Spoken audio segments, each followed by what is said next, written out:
ఇందిరమ్మ రాజ్యం కాంగ్రెస్ ప్రజాపాలన అంటూ కాంగ్రెస్ అధికారంలోకి వచ్చి 70 రోజుల పైన అవుతుంది. ఈ 70 రోజుల్లో ప్రశ్నించిన చాలా మంది మీద దాడులు జరిగినాయి. బీఆర్ఎస్ కార్యకర్తల నుంచి నిన్నటి జర్నలిస్ట్ శంకర్ అన్న మీద దాడి వరకు, ముఖ్యంగా ఇద్దరు జర్నలిస్టుల మీద దాడి జరిగింది. నిన్న జరిగిన శంకర్ జర్నలిస్ట్ ఎవరైతే ఉన్నారో ఆ అన్న మీద ఎవరు దాడి చేసిండ్రో మేమందరం ఏమనుకుంటున్నామంటే ఖచ్చితంగా అది కాంగ్రెస్ గుండాల యొక్క దుశ్చర్యనే అని అనుకుంటాం. ఎందుకంటే అనేక సార్లు ఫోన్ కాల్స్ రావడం జరిగింది, నిన్ను కోదలంరా అని చెప్పి బెదిరియడం కూడా జరిగింది.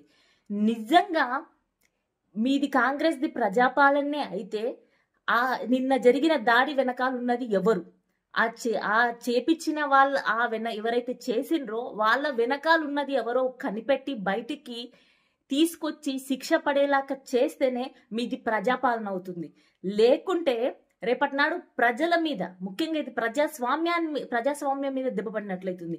రేపటి నాడు ప్రజలు భవిష్యత్తులో తమకు పథకాలు అమలయ్యలేవు, లేకుంటే పలానా వ్యక్తి యొక్క భూమిని కబ్జా చేసి, లేకుంటే ఇంకేదన్నా కబ్జా చేసి మా భూములు కబ్జా చేసిండ్రు అని నాయకుల మీద ధైర్యంగా నోరెత్తలేరు. నోరెత్తినా ఎక్కడ చంపేస్తారో, ఎక్కడ దాడులు చేస్తారో అనే భయం కూడా పుట్టుకొస్తుంది. సామాన్య ప్రజలు నోరెత్తడానికి కూడా భయపడతారు. ఇలాంటి సంఘటనలు జరిగినప్పుడు ఎంక్వైరీలు జరిగి నిజానిజాలు నిర్ధారించి దోషులు ఎవరో కనుక్కొని శిక్ష చేయకుంటే.